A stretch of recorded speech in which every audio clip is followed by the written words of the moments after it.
실수가 없으신 좋으신 나의 주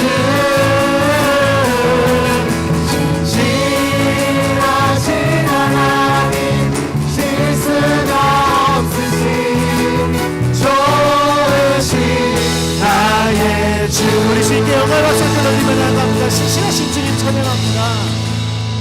자리에 앉아서 주님을 계속해서 찬양하며 나아갑니다.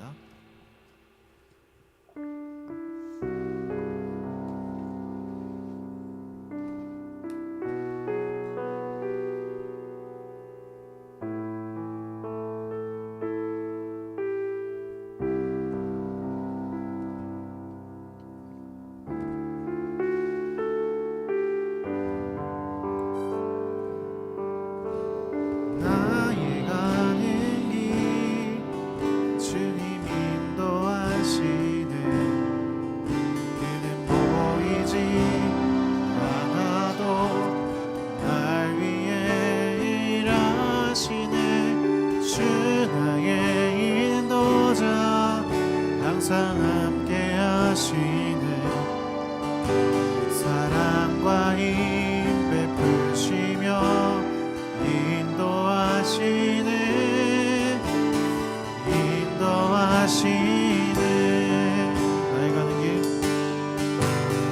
나의 가는 길 주님 인도하시네 그는 보이지 날 위해 일하시네 주 나의 인도자 항상 함께 하시네 사랑과 힘 베푸시며 인도하시네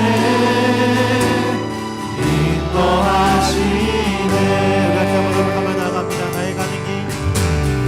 나의 가는 길 주님 인도하시네 그는 보이지 않아도 날 위해 일하시네 주 나의 인도자 항상 함께 하시네 사랑과 힘 베푸시며 인도하시네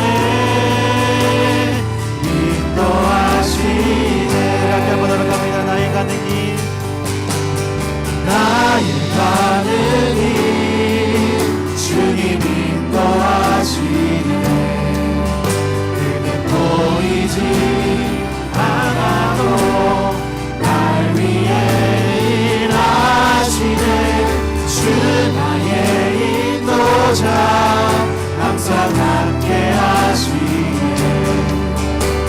사랑과 힘 베푸시며 인도하시네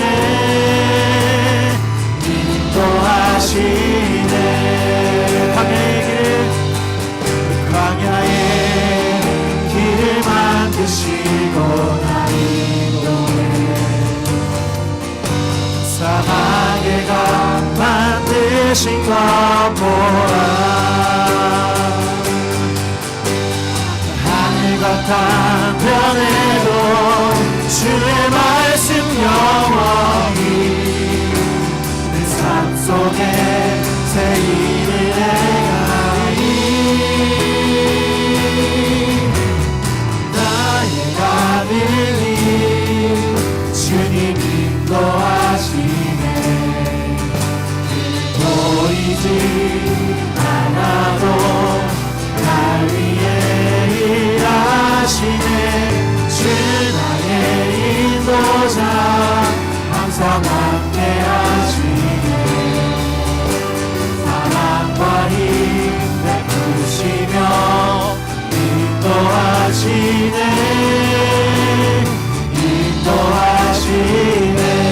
광야의 길을 만드시고 광야의 길을 만드시고 날 인도해 사막의 강 만드신 것 보라 하늘과 땅 변해도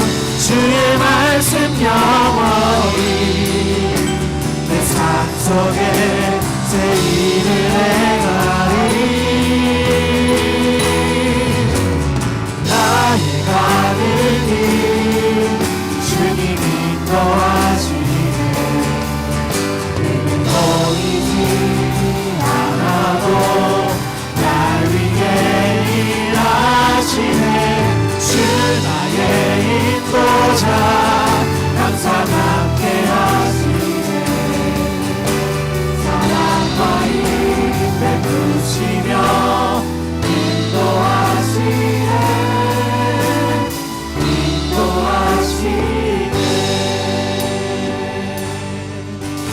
사랑과 힘 베푸시며 인도하시네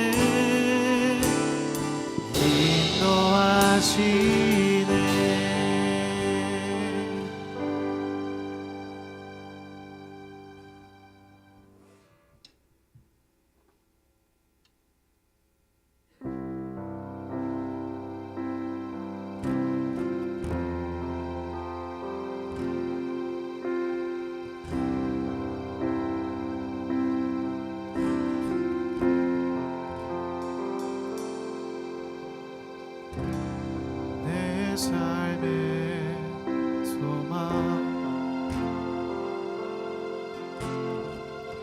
내가 바라는 한분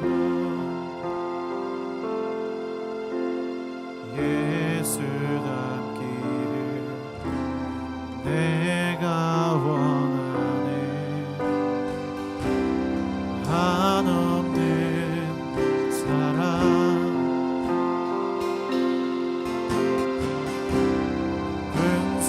풍성한 긍휼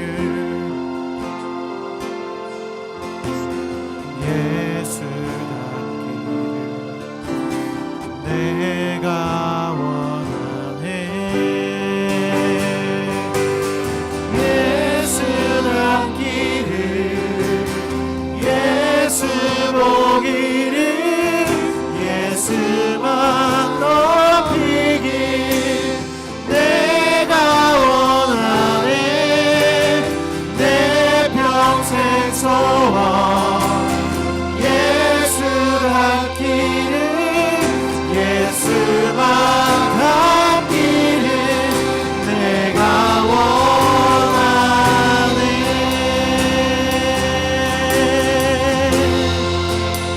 내 삶의 소망 내 삶의 소망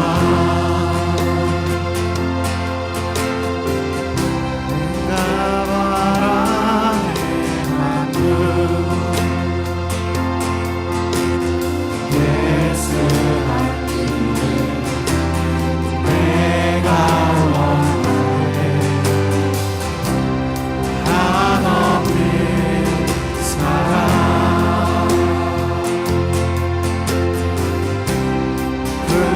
풍성한 긍휼 예수 닮기를 내가 원하네 예수 닮기를 예수 보기를 예수만 높이길 내가 원하네 내 평생 소원 예수 닮기를 예수만 닮기를 내가 예수 닮기를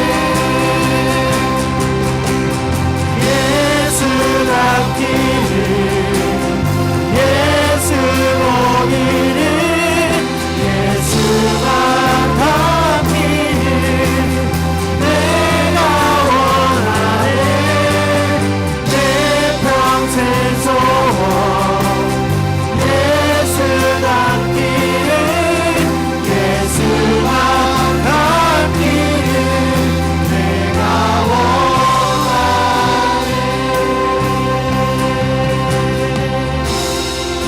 온유하시고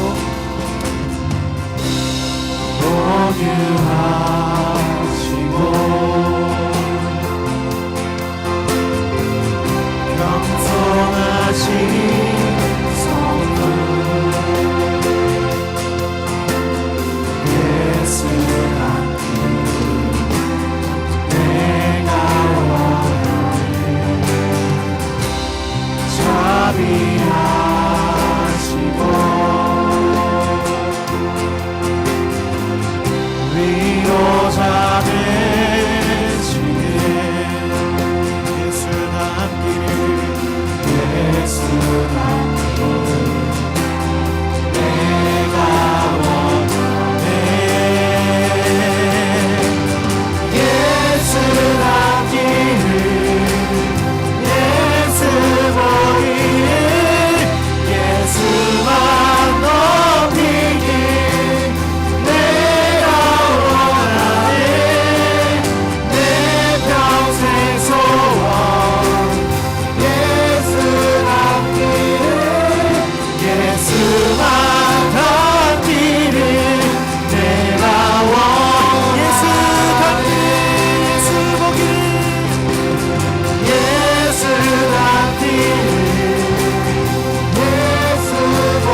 예수 새롭게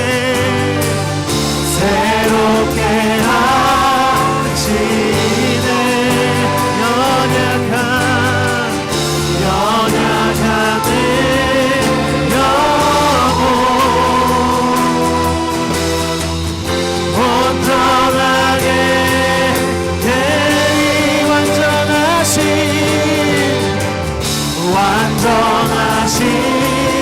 예수 새롭게 하시네 연약한 내 영혼 완전하게 되리 예수 남기를 예수 보기를 예수만 높이기 내가 원하네 내 평생 소원 예수 남기를 예수만 남기를 내가 예수 남기를 예수 남기를 예수 보기를 예수만 높이기 내가 원하네 내 평생 소원 예수 남기를 예수만 높이기 내가 우리가 시간 함께 기도하고 나갔으면 좋겠습니다. 이 시간 함께 기도할 때 주님 예수 닮기를 예수님 닮아가기를 우리가 소원합니다. 예수님만 바라보기를 우리가 소원합니다. 예수님만 높이 올려드리기 그것이 우리의 소망임을 그것이 우리의 소원임을 고백드리오니 주님 우리의 예배를 주님 받아주시옵소서 우리의 고백을 지어 받아주시옵소서 이러한 고백으로 함께 기도함으로 나갔으면 좋겠습니다. 이 시간 함께 지어 함께 외치며 함께 기도함으로 나갔으면 좋겠습니다. 기도합니다. 주여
사랑과 은혜가 많으신 하나님 아버지, 오늘도 저희를 예배 자리로 불러주시고 함께 예배드리게 하심에 감사드립니다.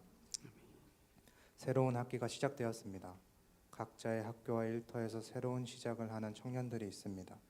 바쁜 일상 속에서도 하나님을 먼저 찾고 의지하는 저희가 되게 해주시고 공부와 일 그리고 사람들과의 관계 속에서도 하나님이 주시는 지혜와 평안으로 살아가게 해주세요. 또 세계 곳곳에서 전쟁과 갈등 소식이 들려오고 있습니다. 고통받는 사람들을 하나님께서 위로해 주시고 이 땅 가운데 하나님이 주시는 평화가 임하게 하여 주세요. 오늘 드려지는 예배 가운데 하나님께서 함께하여 주셔서 찬양과 말씀을 통해 우리의 마음이 새로워지고 한 주를 살아갈 힘과 용기를 얻는 시간이 되게 해주세요. 이 모든 말씀 우리를 사랑하시는 예수님의 이름으로 기도드립니다. 아멘.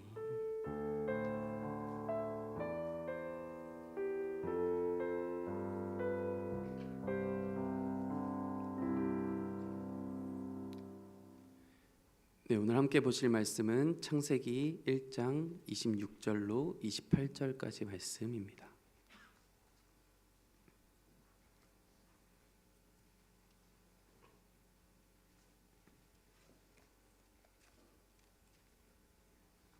창세기 1장 26절로 28절까지 말씀 다 함께 읽도록 하겠습니다. 하나님이 이르시되 우리의 형상을 따라 우리의 모양대로 우리가 사람을 만들고 그로 바다의 물고기와 하늘의 새와 가축과 온 땅과 땅에 기는 모든 것을 다스리게 하자 하시고 하나님이 자기 형상 곧 하나님의 형상대로 사람을 창조하시되 남자와 여자를 창조하시고 하나님이 그들에게 복을 주시며 하나님이 그들에게 이르시되 생육하고 번성하여 땅에 충만하라 땅을 정복하라 바다의 물고기와 하늘의 새와 땅에 움직이는 모든 생물을 다스리라 하시니라. 아멘. 네, 오늘은 나는 누구인가 라는 제목으로 같이 말씀을 나누려고 합니다.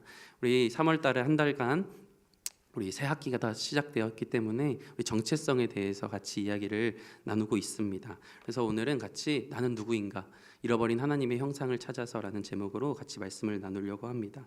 우리는 스스로에게 이런 질문을 해본 적이 있을 것 같아요. 나는 누구인가? 우리는 이 질문을 깊이 생각하지 않는 것 같지만 사실 매일 이 질문의 물음 속에 놓여져 있는 것이 사실입니다. 어떤 학생은 시험 성적이 떨어지면 이렇게 생각하죠. 나는 실패자야 라고 생각할 수도 있습니다. 또 회사에서 승진하지 못하고 잘리면 나는 인정받지 못하는구나 라고 생각할 수 있습니다. 또 사업이 무너지면 나의 능력은 여기까지구나 스스로 이렇게 한계를 긋기도 하고요. 그래서 여러 가지 상황 속에서 우리는 스스로 나는 누구인가 라는 질문을 끊임없이 이야기하고 살아가고 있습니다.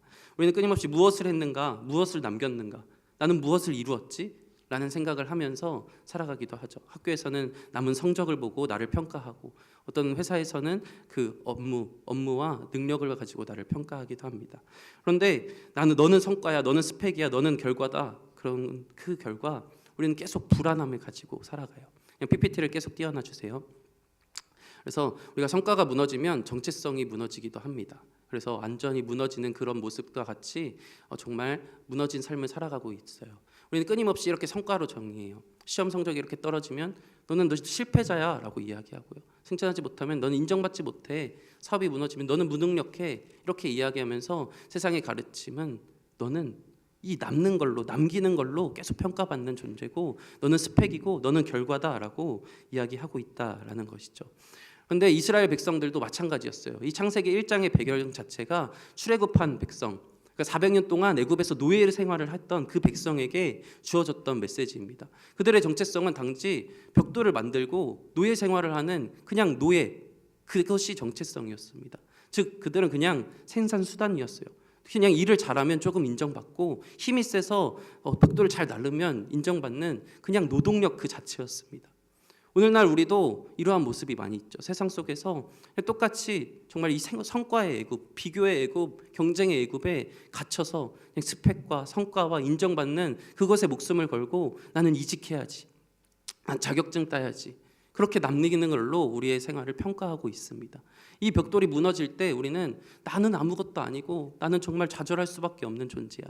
저도 요즘에 청년들을 신방을 많이 하고 있는데 청년들도 마찬가지더라고요. 계속해서 누군가와 더 잘난 사람들과 비교하기도 하고 회사에서 잘 나가는 사람들과 비교하기도 하고 교회 안에서도 누가 나보다 신앙이 뜨겁고 인정받는 것 같아 비교하기도 합니다.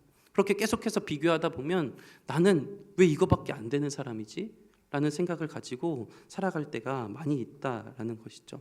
그래서 성경은 그런데 완전히 다른 질문에서 시작합니다. 세상의 질문은 너는 무엇을 했느냐? 너 뭐 남겼어? 라는 질문에서 출발합니다. 하지만 이 성경은 특히 이 창세기는 너는 누구인가? 그 근본적인 존재에 대해서 출발한다라는 거예요. 성경은 우리의 삶을 통한 그 남김과 행동이 아니라 존재 자체에서 출발하고 있어요. 400년간 노예 생활을 했던 그들에게 가장 먼저 메시지는 너는 하나님이 창조하신 하나님의 형상이다. 거기서 출발하고 있는 거예요. 하나님이 그들을 구원해 내셨습니다. 홍해를 건너게 하셨어요. 광야로 인도하셨습니다. 그리고 하나님이 그들에게 처음 주신 말씀이 바로 창조의 이야기예요. 왜일까요? 그들의 그동안 정체성은 노예였던 그 정체성을 다시 새롭게 해주기 위해서예요. 노예의 정체성을 다시 쓰기 위해서입니다. 하나님이 그들을 이 땅 가운데로 인도하시고 나서 가장 먼저 주신 이 창조의 메시지는 단순한 이런 이야기가 아니라 태초에 내가 너를 창조한, 너는 하나님의 형상에 따라 창조된 놀라운 존재야 나라는 것을 가르쳐 주시면서 우리의 정체성을 다시 새롭게 하기 원하셨다는 거예요. 이것은 선언이었습니다. 그저 여태까지 남긴 그런 것들을 가지고 야, 너 이거 잘했지, 이거 못했지, 이게 아니라 그냥 너는 내가 만든 놀라운 사람이야 라고 이야기하고 있는 것입니다. 애굽에서의 그 바로가 세상의 주인으로 생각하고 바로의 명령에 따라 살아갔던 그 노예의 모습을 버리고 바로가 이 세상의 주인이 아니라 바로 하나님이 나의 삶의 주인인 것을 알길 원하셨어요. 그래서 출애굽한 그 노예 생활을 오랫동안 했던 그 백성들에게 이렇게 창조의 메시지를, 그리고 너는 그냥 창조된 것이 아니라 하나님의 형상으로 창조되었다라는 것을 말씀해주고 있다라는 거죠. 여러분, 우리는 이렇게 이야기합니다. 하나님은 그동안 어떻게 창조하셨죠? 사람을 제외하고는 그저 빛이 있으라 그냥 한마디였어요. 그냥 있으라 하니까 다 생겨났습니다. 그런데 인간을 창조하실 때는 특별하죠. 뭔가 잠깐 멈춘 것 같아요. 읽다 보면 잠깐 하나님이 그냥 있으라 하시다가 뭔가 새롭게 다시 잠깐 멈추고 의논하시기 시작합니다. 그리고 우리가 만들자, 우리의 형상을 따라 우리의 모양대로 우리가 사람을 만들자, 하나님이 이렇게 이야기하시고 나서 사람을 창조하셨다는 거예요. 사람은 그만큼 이 다른 어떤 것과 비교할 수 없이 특별한 존재다라는 것입니다. 그리고 이것을 통해 알 수 있는 것은 우리는 즉흥적으로 하나님이 그냥 나를 만드신 것이 아니라 하나님이 계획하시고 하나님이 가장 선한 방법으로 가장 아름다운 사람을 하나님의 형상으로 만드셨다라는 거예요. 그동안의 창조에서는 이런 의논이 없었습니다. 그저 그냥 다 만드셨어요. 그냥 있으라 하니까 다 생겨났습니다. 하지만 사람을 만들 때는 우리가 읽었던 것처럼 26절로 28절을 읽어보면 하나님이 이렇게 이야기하고 계획하시고 만드셨다라는 것을 보게 됩니다. 이것은 우리가 그냥 즉흥적으로 만들어진 존재가 아니라 우리 한 사람 한 사람이 정말 하나님이 계획하시고 하나님이 기쁨이 넘치는 그 계획과 생각을 가지시고 그렇게 만들어진 놀라운 존재다라는 것을 알 수 있습니다. 노예였던 이스라엘 백성이 이 말씀을 들었을 때 어떤 생각이 들었을까요? 그동안 그들은 아무도 자신들의 존재 자체를 인정해주지 않았거든요. 그냥 그들은 노예였을 뿐이었어요.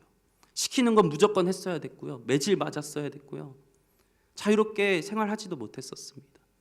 그렇게 노예 생활에서 갇히고 그 굴레에 갇혀있던 그들이 하나님이 이렇게 말씀해주고 계신 거예요. 너희는 그런 쓸모없는 사람들이 아니라 너는 나의 형상이다라고 이렇게 말씀하고 계신 거예요. 노예에서 예굽에서 그들은 짐승보다도 못한 취급을 받았습니다. 그런데 하나님은 말씀하시죠. 너는 내 형상이라고. 이것은 어떻게 보면 혁명이었습니다. 왜냐하면 고대 근동에서 왕만이 신의 형상으로 불렸었거든요. 즉 고귀한 사람들이 왕의 형상이다라고 불렸었어요. 그런데 하나님이 이 노예였던 이스라엘 백성들에게 너는 이 왕 하나님의 형상이야라고 정말 왕에게만 붙여졌던 그 말들이 이 노예였던 이스라엘 백성들에게 얼마나 큰 위로와 얼마나 큰 감사와 얼마나 큰 뜨거운 마음을 일으켰을까요?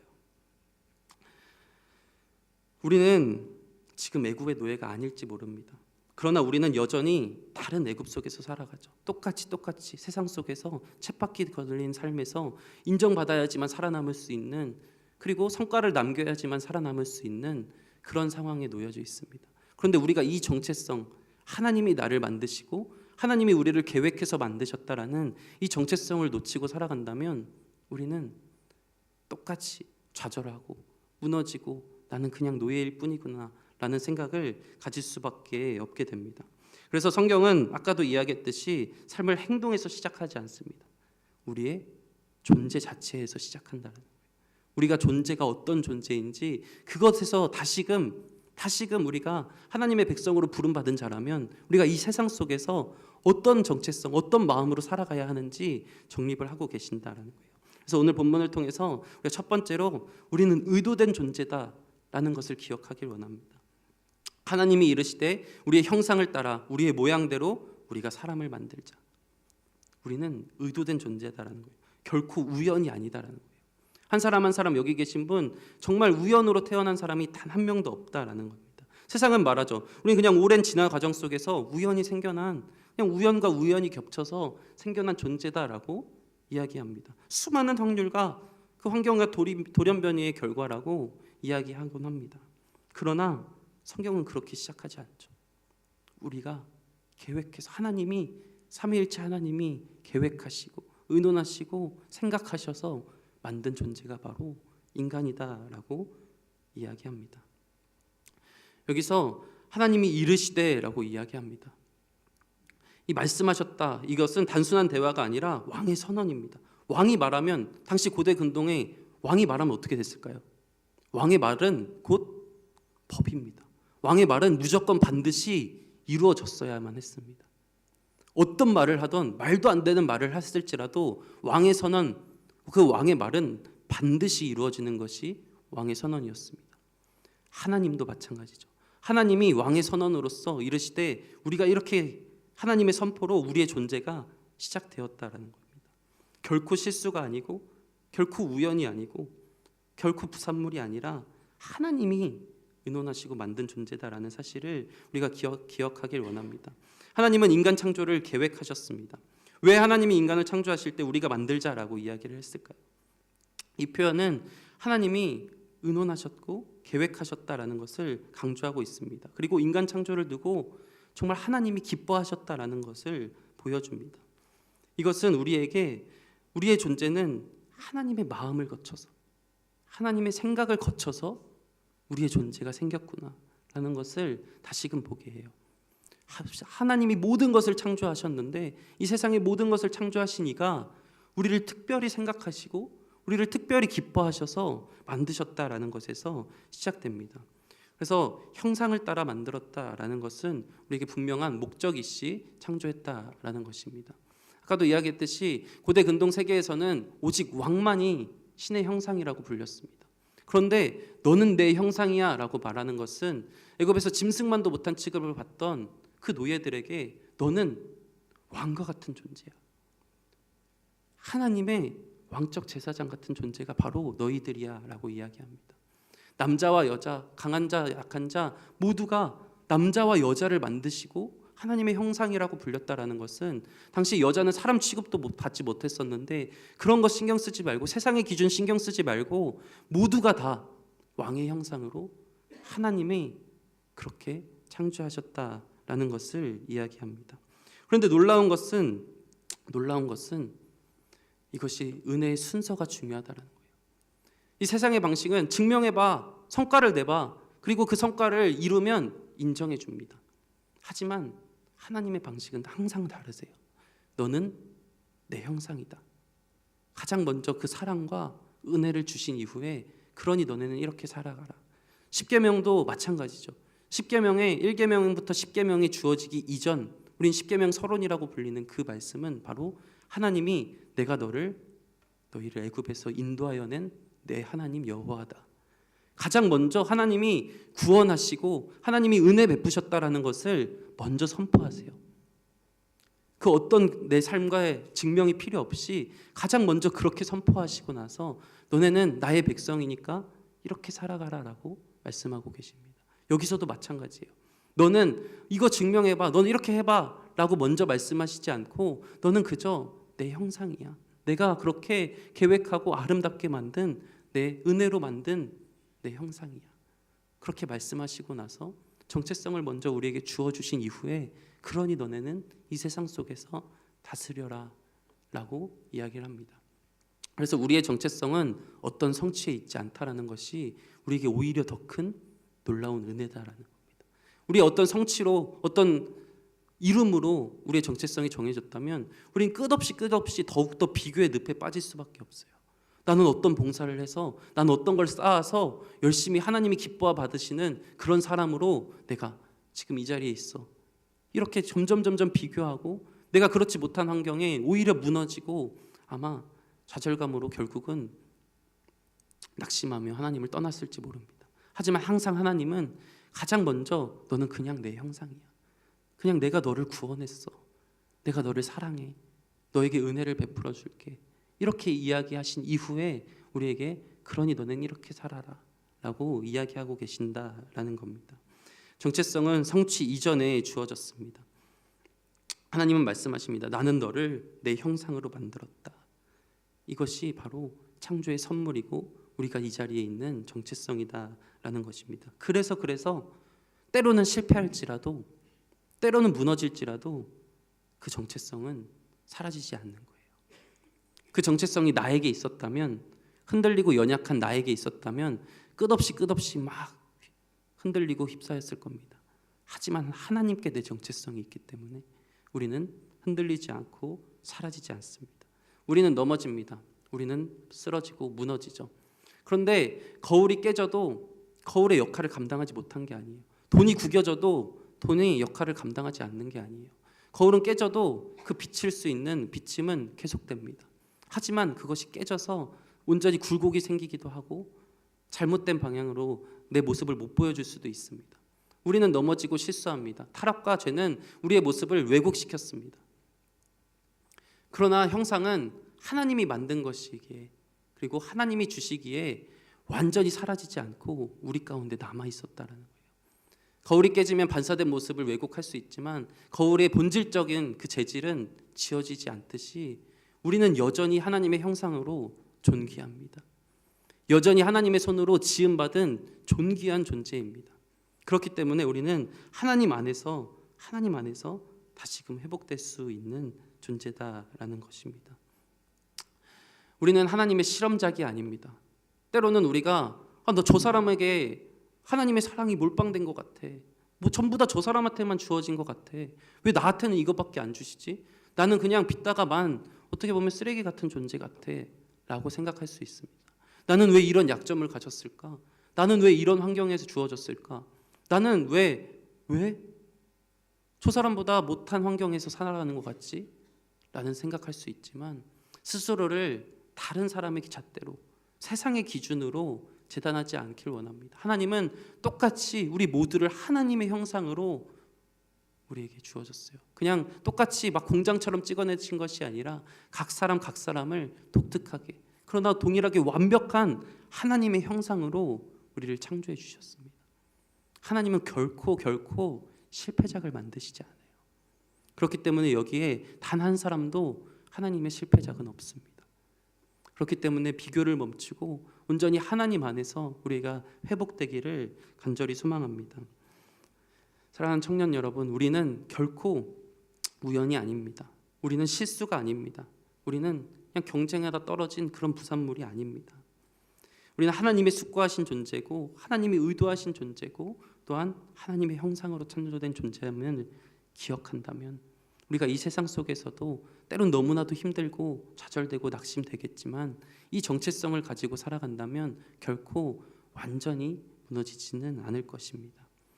우리가 두 번째로 우리는 하나님의 형상이다라는 것을 다시금 이야기해 보길 원합니다. 이 원어를 보면 1장 27절 말씀에 하나님이 자기 형상 곧 하나님의 형상대로 사람을 창조하시되 남자와 여자를 창조하시고, 여기선 창조가 두 번 이야기 나오지만 원어상으로는 세 번 이야기 나옵니다. 창조하시고 사람을 만들 때만 이렇게 독특하게 세 번의 이야기가 나옵니다. 쓸데없는 이야기가 아니죠.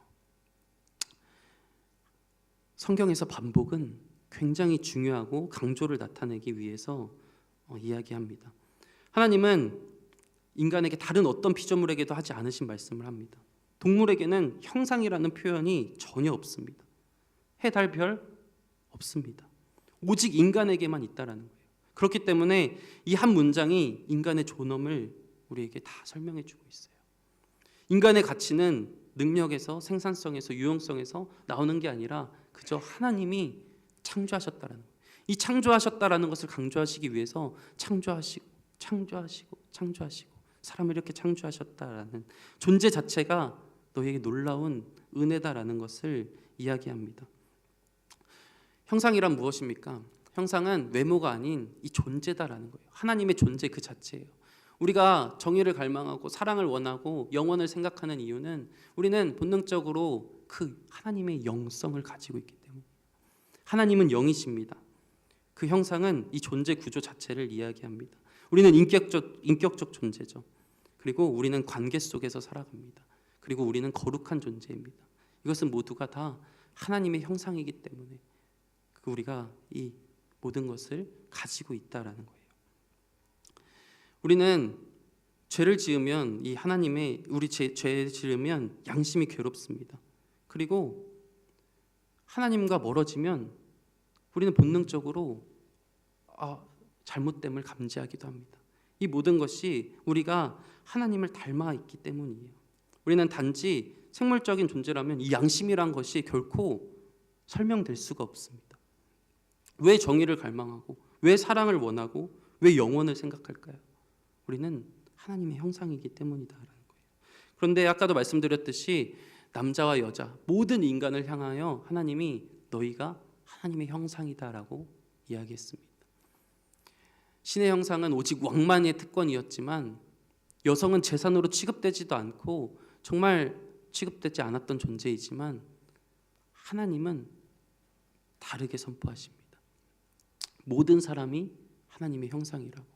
노인도 장애인도 택속의 생명도 결코 존중받지 못할 사람은 단 한 명도 없다고 말씀하십니다. 그래서 여기 있는 우리 모두가 다 정말 우리는 내가 생각해도 내가 별로인 것 같고 내가 생각해도 나는 무너진 존재인 것처럼 보일지라도 나의 시선과 전혀 다르게 하나님이 나를 바라보시는 시선은 다르다라는 것을 기억하길 원합니다. 나는 누구로 살고 있습니까? 나는 어떤 모습으로 살아가고 있나요? 우리는 지금 하나님의 형상으로 살아가고 있을까요? 아니면 세상의 판단으로 거기에 맞춰서 살아가고 있을까요? 우리는 너무나 자주 하나님의 형상답지 못하게 살아가기도 합니다. 때로는 분노해서 시기해서 비교해서 그것에 몰입되어서 행동하기도 하고 교만한 모습으로 살아가기도 합니다. 그러나 그때마다 우리가 기억하길 원하는 건 우리 모두가 다 하나님의 형상이다라는 겁니다. 이 선언이 우리를 다시 세울 겁니다. 형상은 자존심이 아닙니다. 겸손입니다. 왜? 내가 만든 정체성이 아니기 때문에. 내가 나를 만든 게 아니기 때문이에요. 세상이 나를 기준으로 판단하는 것이 아니기 때문이에요. 그렇기 때문에 하나님 앞에서 겸손히 우리의 정체성을 찾아갈 수 있습니다. 하나님은 형상을 만드시고 그 자리에서 멈추지 않으셨습니다. 27절은 우리의 존재를 선언하고 있어요. 그런데 이제 28절은 이 세상으로 우리를 파송하고 있습니다. 우리는 의도된 존재일 뿐만 아니라 하나님이 우리에게 사명을 주어주셨다라고 이야기를 하고 있습니다. 그래서 우리 세 번째로 볼 것은 우리는 복받고 사명받은 존재다라는 것이에요. 하나님이 그들에게 복을 주시며 하나님이 그들에게 이르시되 생육하고 번성하여 땅에 충만하라 이렇게 말씀하시죠. 아까도 말했듯이 가장 먼저 복을 주시며 라고 이야기를 하고 있습니다. 사명 이전에 은혜가 먼저고 그들에게 복을 주신 것이 먼저예요. 세상은 율법주의적인 것은 성과와 업적을 말합니다. 잘하면 인정해 줄게, 보상해 줄게. 하지만 하나님은 가장 먼저 28절에서도 너희에게 복을 주시며 이르시되, 이미 복을 주시면서 그 다음에 우리에게 이르시되라고 이야기하고 있어요. 너는 복된 존재다. 그러니 복된 존재로서 이 세상에서 복된 존재로서 그 사명을 감당해라 라고 이야기를 하고 있습니다.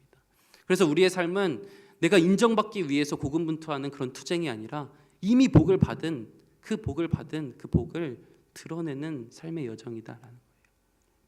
그렇기 때문에 우리는 이 세상에서 물론 열심히 최선을 다해서 살아가야 하지만 그 방식과 방향이 전혀 다르다라는 것이죠. 세상과 똑같이 살아가지 않길 원합니다. 세상과 똑같이 비교하지 않길 원합니다. 내가 세상 앞에 있는지 하나님 앞에 있는지는 내가 나를 어떻게 바라보고 있는지부터 출발한다라는 거예요. 이 세상이 뭐라 하던 그것으로 내가 좌절하고 낙심하면서 결국은 동굴 속으로 들어가지 않길 원합니다. 하나님이 당신이 굉장히 특별한 존재라고 계속해서 선언해주고 계시잖아요. 우리가 이 사실을 기억하길 원합니다. 단순히 생존이 아니라 그래서 하나님은 우리에게 이 형상을 확장해 나가라고 이야기합니다. 생육하고 번성하여 땅에 충만하라. 이것은 형상을 확장해 나가라라고 말을 하고 있는 것입니다. 우리는 학교에서, 가정에서, 직장에서 그리고 이 삶의 문화 속에서 우리는 우리는 그냥 단순한 생존을 하고 월급 받기 위해서 살아가는 것이 아니라 그곳에서 주어진 그 자리에서 하나님의 성품과 하나님의 형상이 나를 통해서 확장되고 드러나야 한다라는 거예요. 그것이 바로 생육하고 번성하여 땅에 충만하라는 의미입니다. 우리가 이 세상에서 생육하고 번성하여 하나님의 형상을 점점 더 드러내고 하나님의 형상을 확장시켜 나아가며 이 세상 사람들이 나를 통해서 하나님을 바라볼 수 있도록 내가 그 자리에서 살아가는 것, 이것이 하나님이 우리에게 주신 사명이다라는 거예요. 여러분, 여러분의 자리에서 학교의 자리일 수도 있고요, 직장의 자리일 수도 있습니다. 그 자리에서 나를 통해 내 주변 사람들이 교회에 나오고 하나님 앞에 나옵니까? 그런 모습들로 우리가 나아가야 한다는 거예요. 우리의 삶을 통해, 우리의 입술을 통해 하나님이 선포되어야 하고 하나님이 전해져야만 합니다. 왜? 우린 이미 모든 복을 다 받았거든요. 복을 누리는 삶을 살아가다 보면 사람들이 저 사람은 정말 그 복을 누린 사람답게 뭔가 달라 보이고 하나님의 형상답게 정말 다른 정체성을 가지고 있는 것이 드러나게 되어 있거든요. 그래서 우리의 모습을 통해 사람들은 하나님께 반응하고 하나님께 나아오게끔 되어 있습니다. 우리가 참된 그리스도인의 모습으로 살아간다면요. 그러면서 말씀하시죠. 다스리라. 이 다스리라, 땅을 정복하라라는 것은 이 혼돈을 질서로 바꾸는 거예요. 타락 이전의 이 명령은 정말 혼돈하고 공허한 세상에 하나님이 질서를 하나하나 세우셨습니다. 땅을 정복하라도 마찬가지예요. 우리는 혼란합니다. 정말 아무것도 정체성도 혼란하고 어떻게 살아가야 할지도 몰라요. 정말 혼돈 그 자체입니다. 하지만 질서를 세워나가야 한다. 어디에서? 하나님이 보내주신 그 자리에서. 그 자리에서 맨날 불평하고 불만하는 자가 아니라 질서를 세우는 사람, 그것이 바로 하나님의 형상입니다. 그 있는 자리에서 내가 불평 한마디를 던진다 생각해 봅시다. 나쁜 말은 파괴력이 강하고 전파력이 강합니다. 그래서 내가 불평불만하면 내 주변 사람들도 같이 그 불평불만의 마음이 계속해서 일어나요. 그러면 그 사람에게 우리는 혼돈을 선물해 주는 겁니다. 하지만 오히려 올바르게 그러할지라도 내가 다른 모습으로 보여준다면 하나하나 질서가 세워져 나간다는 거예요. 우리의 모습 가운데 그런 모습이 있기를 소망합니다. 그래서 하나님이 다스리라 말씀하셨죠. 우리는 이 피조물 중에 하나가 아닌 하나님이 이 세상을 다스리라라고 하는 통치자의 임무를 주셨어요. 대리로 하나님 대신 이 세상을 다스리라라고 말씀하셨어요. 우리가 각자 주어진 자리에서, 가정에서 자녀를 다스림으로, 사랑으로 세울 수 있고요. 직장에서 직원을, 그리고 동료를 정말 억압이 아닌 보호로 다스릴 수 있고요. 이 세상에서도 착취가 아닌 관리로서 다스릴 수 있습니다. 하나님의 선하신 그 통치를 반영하는, 우리가 정말 이 세상에서 정말 선한 모습으로 청지기적 사명을 감당하는 그 모습이 다스림의 모습이에요. 정말 참된 다스리는 자는 예수 그리스도께서 어떻게 우리에게 다스리셨는지를 생각해 보면 우리는 알 수 있습니다. 예수님이 우리를 어떻게 다스리셨을까요? 우리는 이 사명을 잃어버렸죠. 변질되고 다스리기보다 지배하고 섬기기보다 착취했습니다. 왜? 형상이 왜곡되고 우리가 점차 무너졌거든요. 그런데 예수님께서 다시 우리에게 오셔서 회복하신 것은 이 다스림이 어떠한지, 왕의 다스림이 어떠한지 보여주셨습니다. 어떻게요? 왕은 착취하지 않으셨고요. 왕은 교만하지 않으셨고요. 왕은 그저 명령만 하지 않으셨습니다. 가장 낮은 자리에서 섬기셨고 가장 사랑의 모습으로서 우리를 지배하신 것이 아니라 우리를 섬겨주셨습니다. 참된 왕은 군림하지 않고 섬기는 자였어요. 타락 이후에 인간은 다스리기보다 지배했고요. 섬기기보다 착취했고요. 그러면서 점점 우리의 형상이 왜곡되어지고 무너져 갔습니다. 하지만 예수님은 왕이셨으나 십자가에 죽기까지 우리를 섬기시고 사랑하셨어요. 그리스도 안에서 이 사명을 우리가 되찾아가야 한다는 거예요. 이미 우리에게 복은 다 주셨습니다. 복은 다 주셨어요. 그리고 우리가 이 세상에서 정말 예수 그리스도처럼 살아가라라고, 그 형상이 회복되어 가라라고 말씀해 주셨습니다. 그래서 말씀을 정리합니다. 우리는 정말 의도된 존재로서 그리고 하나님의 형상으로 창조된 존재로서 우리가 복 받고 사명받은 존재로서 이 세상에서 살아가기를 간절히 소망합니다. 우리의 일상은 결코 하찮지 않습니다. 하나님이 세워주신 사람들인데 어떻게 우리가 하찮고 우리의 일상이 어떻게 하찮을 수 있을까요? 우리가 생존을 위해서 하루를 견디는 존재가 아니라 우리가 서 있는 그 모든 자리가 하나님이 위임하신 자리고 하나님이 다스리라고 보내신 자리인 것을 기억한다면 우리는 그 자리에서 어떻게 살아가야 하는지는 우리 스스로 더 잘 알 것입니다. 우리는 그저 소비자가 아니라 왕적 위임을 받은 하나님의 형상이다라는 것을 늘 기억하길 원합니다. 우리는 형상이지만 형상답지 않게 살아가기도 합니다. 그래서 우리는 지치기도 하고요. 그런데 복음은 오히려 여기서 시작하고 있어요. 성경은 예수 그리스도는 보이지 않는 하나님이 보여주신 그 하나님의 형상이라고 말하고 있습니다. 아담은 실패했지만 우리는 실패했지만 하나님은 온전히 순종하심으로써 그 하나님의 형상이 어떻게 살아가야 하는지 보여주셨습니다. 복음은 단지 죄 용서 받았음에서 끝나지 않습니다. 우리의 정체성이 회복되었습니다. 이것이 복음이에요. 우리의 정체성이 하나님 안에서 회복되었고 또 하나님은 이 세상에서 우리를 회복시켜 주시고 복을 주신 이후에 이 세상 속에서 어떻게 살아가야 하는지를 말씀해 주시고 친히 보여주셨습니다. 질문은 이것입니다. 우리는 어떻게 살 것인가? 우리는 여전히 세상 속에서 그 애국과 같은 세상 속에서 살아갑니다. 그리고 성과의 벽돌을 쌓으라고 세상에서 계속해서 우리에게 요구합니다. 그런데 우리는 이렇게 말할 수 있어야 합니다. 증명하려고 살지 말고 형상답게 살아가라. 여러분이 우리 가정에서 형상답게 먼저 말하길 원합니다. 그리고 여러분이 우리 직장에서 형상답게 살아가길 소망합니다. 그리고 우리의 관계 속에서 하나님의 형상답게 사랑하며 살아가길 원합니다. 예수 그리스도께서 보여주신 것처럼 그저 왕처럼 군림하고 지시하려고만 하는 것이 아니라 지배하려고만 하는 것이 아니라 책임지고 섬기고 사랑하는 세상 속에서 그렇게 살아가는 우리 모두가 되기를 간절히 소망합니다. 우리 말씀을 붙들길 원합니다. 나는 우연이 아니고요. 나는 하나님의 형상입니다. 나는 복받은 존재입니다. 그리고 왕적 위임을 받은 하나님의 형상입니다. 그리스도 안에서 우리가 이 형상이 회복되어 나가며 이 세상 속에서도 우리가 이 형상됨을 보여주며 드러내며 다스리며 살아갈 수 있는 우리가 되기를 소망합니다. 여러분은 존귀한 존재입니다. 이 말씀을 기억하며 우리 같이 기도하길 원합니다. 기도할 때 하나님, 그동안 무너져 있던 나의 자존감과 나의 왜곡된 모습들이 있습니까?